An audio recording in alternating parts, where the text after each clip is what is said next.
ये जो नतीजे आए हैं उसके लिए जिम्मेदार अगर कोई होगा, महाराष्ट्र का जो नुकसान हुआ है वो जस्टिस चंद्रचूड हा विचार आता महाराष्ट्राचा आपण करायला पाहिजे, कारण महाराष्ट्राचं प्रचंड नुकसान झालेलं आहे या निकालामुळे. कोण जिंकलंय यापेक्षा महाराष्ट्राचं नुकसान झालेलं आहे. सत्ता येणं, मुख्यमंत्री होणं आणि दिल्लीमध्ये नरेंद्र मोदींनी जय जयकार करणं, मोदींचा विजय. महाराष्ट्रात कसला मोदींचा विजय? महाराष्ट्र का जो चुनाव हुआ और जो नतीजे आए हैं वो बहुत ही चौंकाने वाले नहीं, बहुत ही शॉकिंग है. ऐसे नतीजे आने की उम्मीद किसी को नहीं थी. महाराष्ट्र विधानसभा चुनाव के नतीजे आ चुके हैं, लेकिन ऐसा लगता है कि ये नतीजे एमवीए के नेताओं को हजम नहीं हो रहे हैं. कभी ईवीएम पर हार का ठीकरा फोड़ा जा रहा है तो कभी धांधली के आरोप लगाए जा रहे हैं एमवीए के नेताओं की तरफ से. लेकिन अब इससे एक कदम आगे बढ़कर यूबीटी के नेता संजय राउत ने तो देश के पूर्व न्यायाधीश डीवाई चंद्रचूड को ही महाविकास आघाड़ी की हार के लिए जिम्मेदार ठहरा दिया है. संजय राउत का इन नतीजों के बाद बड़ा बयान सामने आया है, जिसमें संजय राउत इस हार का आकलन करने के बजाय ये कह रहे हैं कि अगर डीवाई चंद्रचूड ने समय पर फैसला दे दिया होता तो हमारी हार नहीं होती. तो क्या कुछ संजय राउत ने कहा है, सबसे पहले वो सुनिए. त्यांचं जो काय एक संघटन आहे महायुती म्हणून, हा त्यांनी घ्यायचा निर्णय असल्यामुळे, पण माझ्या माहितीप्रमाणे एकनाथ शिंदेना मुख्यमंत्रीपद द्यायला भाजपमध्ये विरोध आहे. दिल्लीचाही तसा निर्णय झालेला ही माझी माहिती आहे आणि काल त्याबाबत मी माझं मत सुद्धा व्यक्त केलं. नवीन सरकार येत आहे. जरी आम्हाला निवडणुकीचे निकाल अमान्य आहेत, मी स्पष्ट सांगतो, निवडणुकांमध्ये हारजीत होते, पण पहिल्या 2 तासामध्ये जी लढाई बरोबरीत सुरू होती, जसं हरियाणामध्ये झालं, ती अचानक पुढल्या 2 तासामध्ये ज्या पद्धतीने निकाल लागले हे संशयास्पद. लोकशाहीमध्ये असं होत नाही.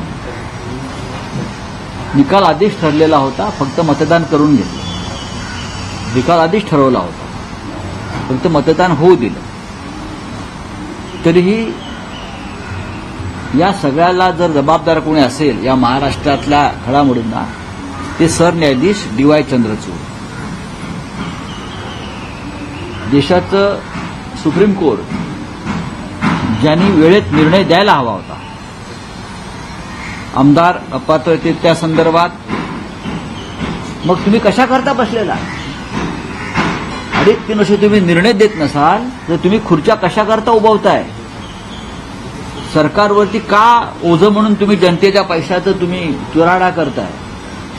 धनंजय चंद्रचूड माननीय उद्धव साहेबांनी सांगितलं त्याप्रमाणे ते उत्तम प्रोफेसर किंवा लेक्चरर म्हणून बाहेर भाषणं द्यायला चांगले आहेत, पण सरन्यायाधीश म्हणून त्यांनी घटनात्मक पेचावर निर्णय देऊ शकले नाहीत. याबद्दल इतिहास त्यांना माफ करणार आहे.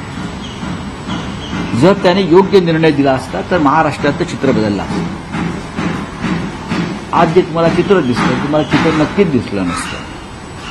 आणि त्यांनी निर्णय न दिल्यामुळे पक्षांतरासाठीच्या खिडकी आणि दरवाजे ते उघडे ठेवून गेलेले आहेत. आता सुद्धा कोणी कुठे कशाही उड्या मारू शकेल, विकत घेऊ शकेल, कारण कायद्याची 10व्या शेड्यूलची भीतीच राहिलेली नाही आणि न्यायमूर्तींनीच ती भीती घालवली की तुम्ही खुशाल पक्षांतर करा, आम्ही इथे बसलेलो आहोत. या सगळ्या घटनेला आणि दुर्घटनेला जस्टिस चंद्रचूड हे जबाबदार आहेत आणि इतिहासात त्यांचं नाव काळ्या कुट्ट अक्षरात लिहिलं जाईल हे मी सांगतो.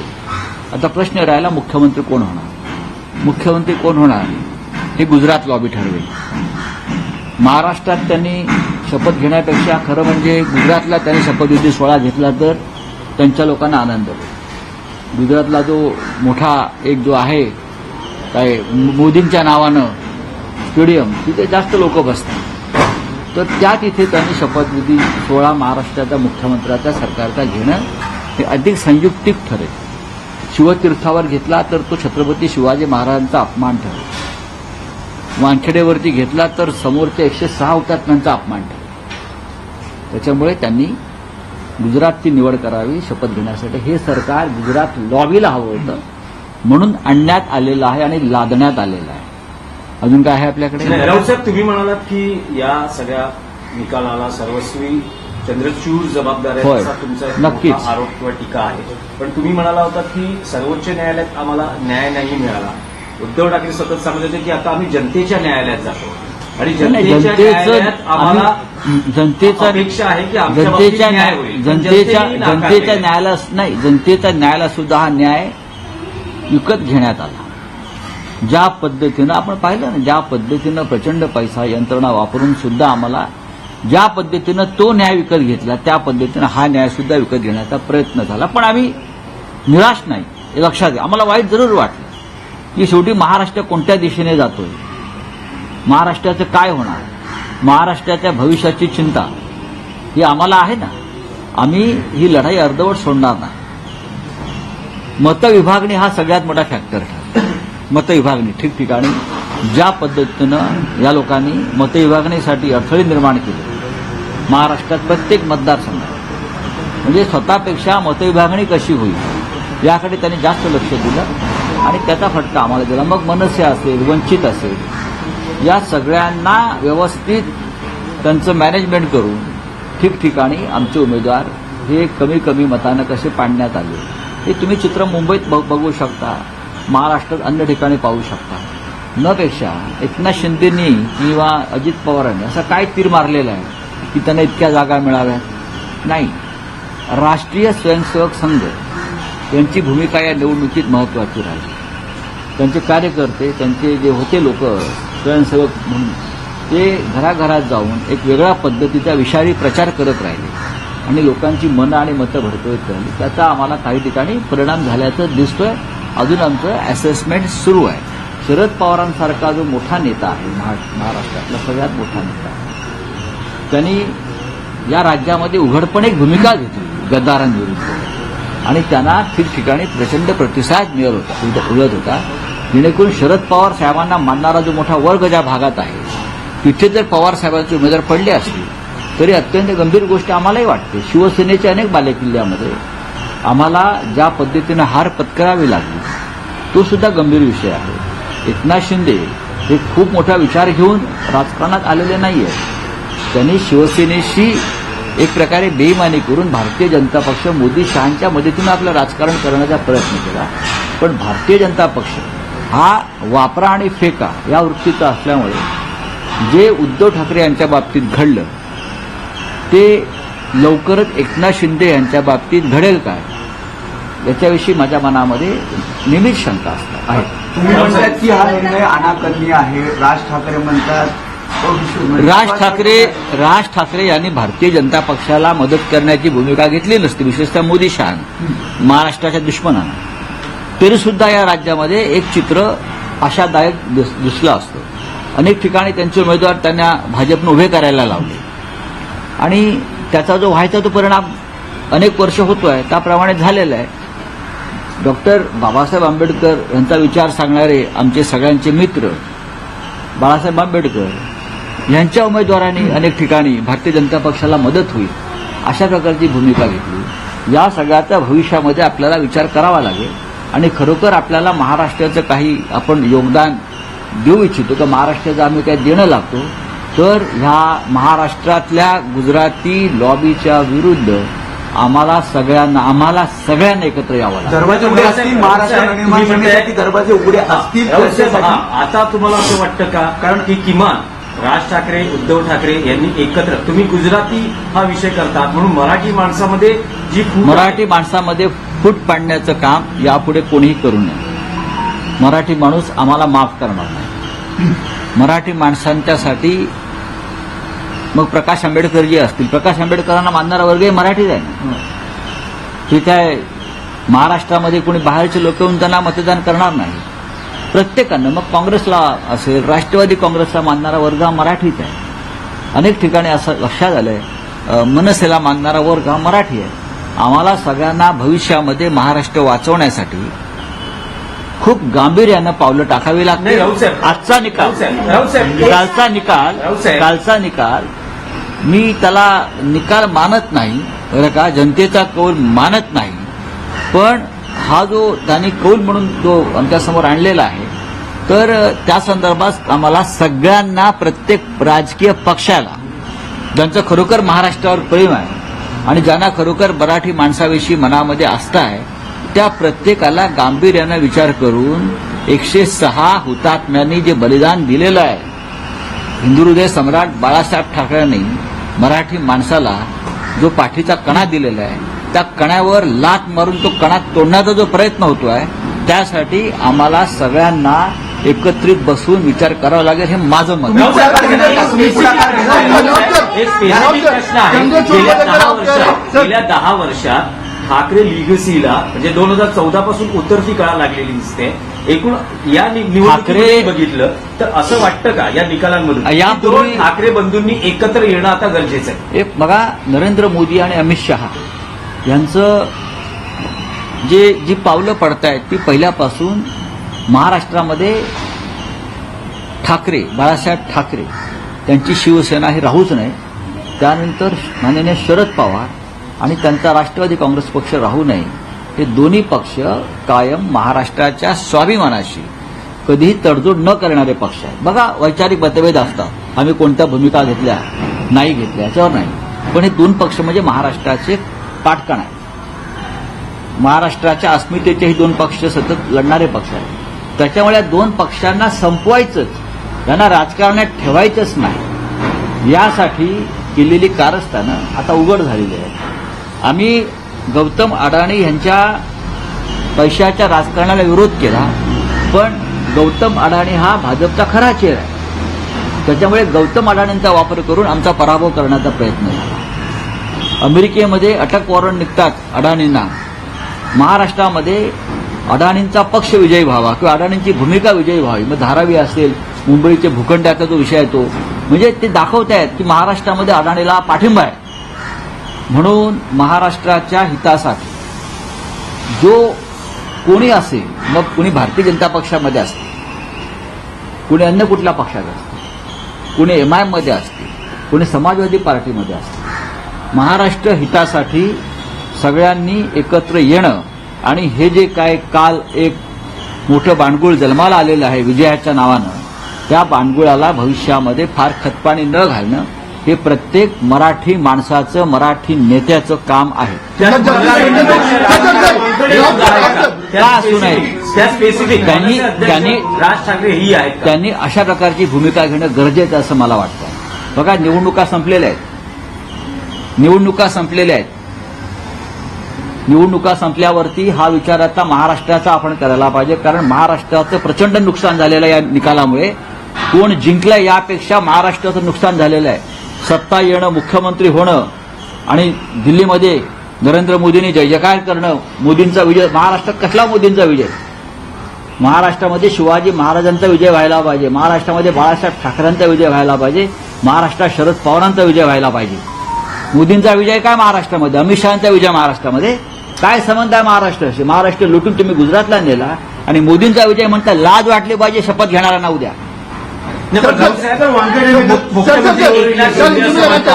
की हे जे निकाल आहे ते त्यातून स्पष्ट झालेलं आहे की बाळासाहेबांचे विचार, बाळासाहेबांच्या आमच्याकडे आहे. कसला वारसा?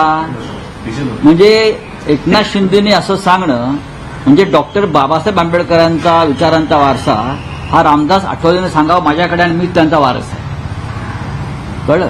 किंवा कुणी ऐरागराने सांगावं की मी महात्मा गांधीचा वारस आहे किंवा मीच इंदिरा गांधींचा वारस आहे, हे असं सांगण्यासारखं आहे, कळलं? बाळासाहेब ठाकरेंचा वारसा असं पैशाने विकत घेता येत नाही, किंवा गुजरातच्या चरणावर बूट चाटून, गुजरातच्या चरणांचे बूट चाटून बाळासाहेब ठाकरेंचा वारसा जिवंत ठेवता येत नाही. बाळासाहेब ठाकरेंना सुद्धा अनेकदा पराभवाचे धक्के बसलेले आहेत. बाळासाहेब ठाकरेंना सुद्धा, माननीय शिवसेना प्रमुखांना सुद्धा त्यांच्या राजकारणामध्ये अनेकदा पराभवाचे धक्के या मुंबई महाराष्ट्रात बसलेले आहेत. त्याची पर्वा न करता बाळासाहेब ठाकरे लढत राहिले.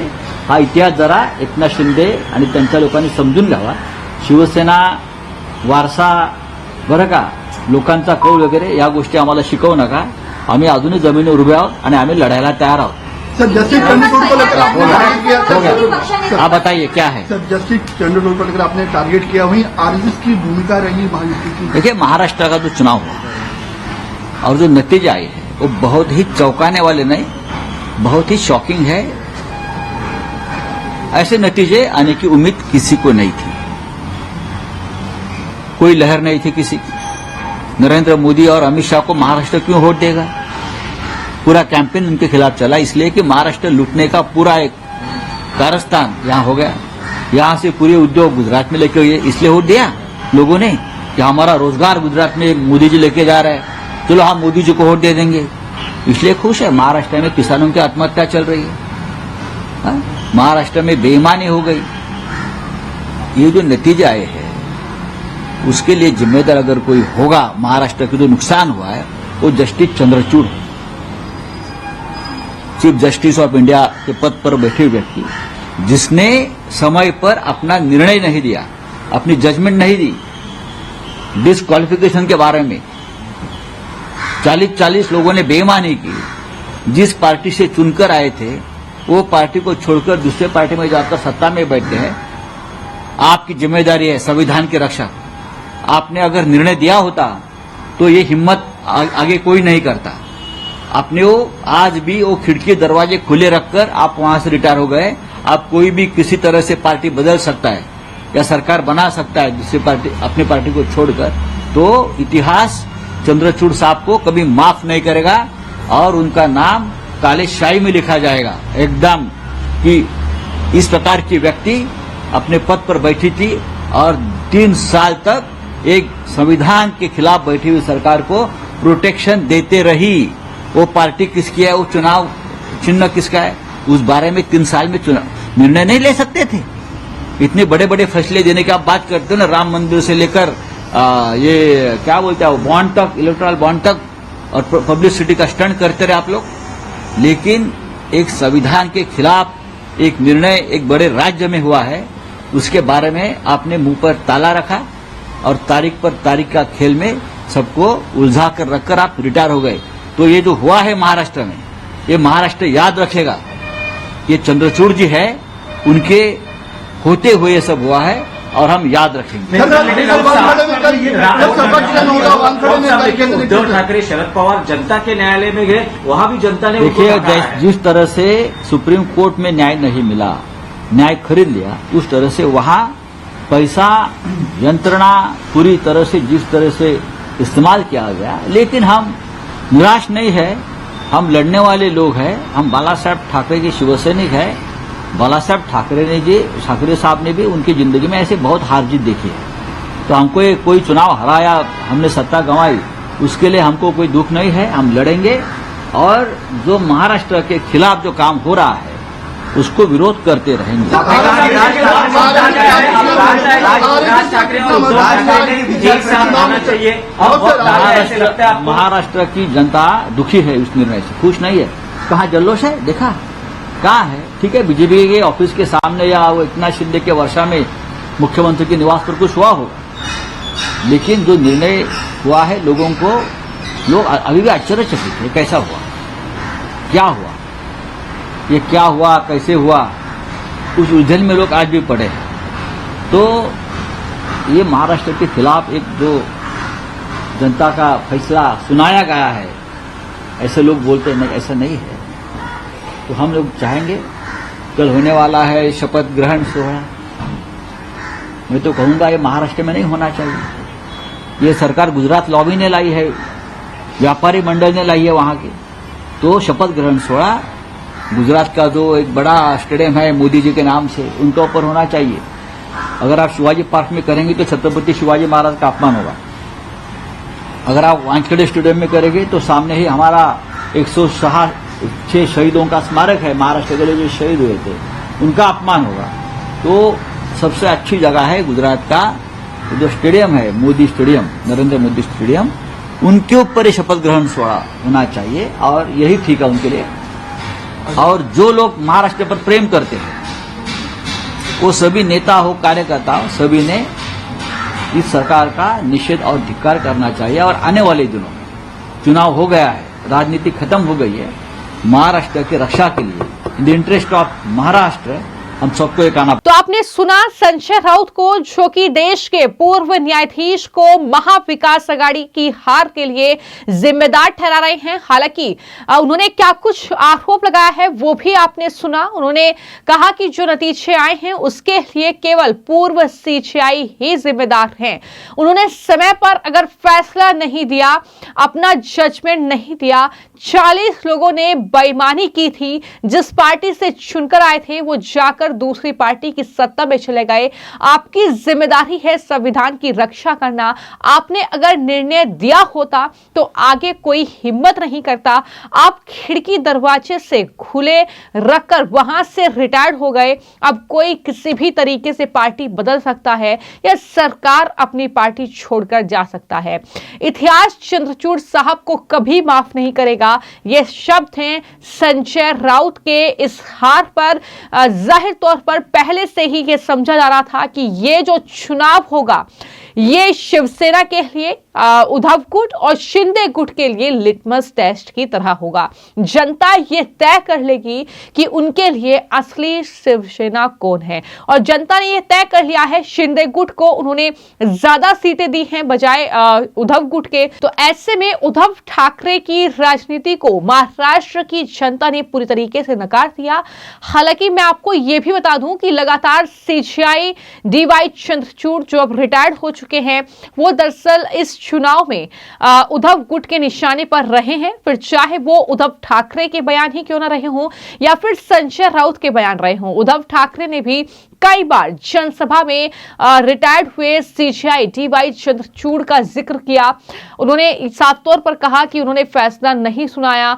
इतना ही नहीं, पीएम मोदी जब उनके घर पर गए गणपति पूजा के लिए, तब उन्होंने तंज कसते हुए ये कहा कि शुक्र है कि गणपति जी को अगली तारीख नहीं दी गई मोदी के वहां पहुंचने पर। ये तमाम बातें उनकी तरफ से कही गई है। और इतना ही नहीं, उद्धव ने कहा कि अगर चंद्रचूड़ न्यायाधीश के बजाय कानून के लेक्चरर होते तो उन्हें ज्यादा प्रसिद्धि मिलती। इस तरीके के बयान उनके रहे हैं। बौखलाहट की वजह बिल्कुल साफ है कि शिवसेना टूटी, जिसके बाद वहां पर यह फैसला हुआ कि ज्यादा विधायक जो हैं वो दरअसल शिंदे गुट के साथ हैं। तो ऐसे में असली शिवसेना का जो तमगा है वो शिंदे गुट को गया। लेकिन जब यह मामला सुप्रीम कोर्ट पहुंचा तो अभी तक ये मामला सुप्रीम कोर्ट में ही पेंडिंग है। और अब अगले जो चीफ जस्टिस बने हैं संजीव खन्ना, उन्हें दरअसल ये मामला पहुंच चुका है, उनके पास ये मामला जा चुका है। यानी चंद्रचूड़ के न्यायाधीश रहते हुए इस पूरे मामले को लेकर कोई फैसला नहीं हुआ। और यही वजह है कि इस तरीके से बौखलाए हुए हैं उद्धव ठाकरे और संजय राउत। लेकिन इस हार के लिए उन्होंने एक तरफ सीजीआई को जिम्मेदार ठहराया, तो वहीं पर संजय राउत ने जो मीडिया से बातचीत की उसमें पीएम मोदी और अमित शाह को भी निशाने पर लिया। उन्होंने कहा कि वानखेड़े में नहीं बल्कि नरेंद्र मोदी स्टेडियम में ये जो समारोह है, जो शपथ ग्रहण समारोह होगा वो होना चाहिए। इस तरीके से तंज कसा। और साथ ही साथ संजय राउत तो यहां तक कह गए कि महाराष्ट्र के जो नतीजे आए हैं वो बहुत चौंकाने वाले हैं। किसी की कोई लहर नहीं थी, किसी को ऐसे नतीजे की उम्मीद नहीं थी। महाराष्ट्र नरेंद्र मोदी और अमित शाह को वोट क्यों करेगा, ये संजय राउत पूछ रहे हैं। और महाराष्ट्र में पूरा चुनाव प्रचार नरेंद्र मोदी और अमित शाह के खिलाफ चला, इसलिए क्योंकि उन्होंने यहां के उद्योग को गुजरात में शिफ्ट कर दिया। ये तमाम बातें संजय राउत ने कही। लेकिन सवाल वही है कि अगर ऐसा था तो फिर ये वोट जो है, जो नतीजे आए हैं, ये कहां से आए हैं और कैसे नतीजे आए हैं, ये सवाल भी संजय राउत से लोग पूछ रहे हैं। संजय राउत तमाम चीजें गिना रहे हैं। किसानों की हत्या हुई, बेईमानी हो रही है, किसी ने मोदी जी को वोट नहीं दिया कि वो हमारा रोजगार क्यों छीन रहे हैं, ये तमाम बातें उन्होंने गिनाई। लेकिन यहां पर कहीं ना कहीं नतीजे ये साफ तौर पर बता रहे हैं कि जो 2.5 साल उद्धव ठाकरे मुख्यमंत्री रहे, जो वहां पर 2.5 साल महाविकास आघाड़ी की सरकार चली, जनता उससे तंग आ चुकी थी, जनता उससे परेशान थी। वहां पर एक के बाद एक भ्रष्टाचार के मामले में नेता जेल गए, वहां पर एक से बढ़कर एक भ्रष्टाचार के मामले निकलकर सामने आए। संजय राउत भी जेल गए। तो कहीं ना कहीं जिस तरीके की ये राजनीति हुई है, जिस तरीके से उद्धव ने विश्वासघात किया, वो दरअसल उनके साथ चुनाव लड़े बीजेपी के, उसके बाद अलग हो गए। तो ये तमाम चीजें जनता ने आकलन की और उसके बाद जो 2.5 साल से सरकार चल रही है, जनता ने तय किया महाराष्ट्र की कि वो इसे ही कंटिन्यू रखेंगे, यानी वो महायुति की ही सरकार वहां पर चाहते हैं। वो चाहते हैं कि बीजेपी शिंदे मिलकर सत्ता पर काबिज रहे। तो ये कहीं ना कहीं साफ तौर पर नतीजे बता रहे हैं और जाहिर तौर पर नतीजे जो है एक्सेप्ट करने में महाविकास आघाड़ी के नेताओं को तकलीफ हो रही है। कभी ईवीएम को जिम्मेदार, कभी धांधली के आरोप, कभी चुनाव आयोग पर ठीकरा फोड़ना। तो अब सीजेआई जो रहे हैं डीवाई चंद्रचूड़, उन पर इस तरीके से हमला बोला जा रहा है, इस हार का जिम्मेदार उन्हें माना जा रहा है। लेकिन आपको क्या लगता है कि महाराष्ट्र में महाविकास आघाड़ी की हार का असल जिम्मेदार कौन है? क्या संजय राउत जो कह रहे हैं कि जो पूर्व सीजेआई हैं डीवाई चंद्रचूड़ वो जिम्मेदार है? क्या आपको यह लगता है? क्या राय है आपकी इस पूरे मामले पर? अपनी राय जरूर साझा कीजिएगा। धन्यवाद।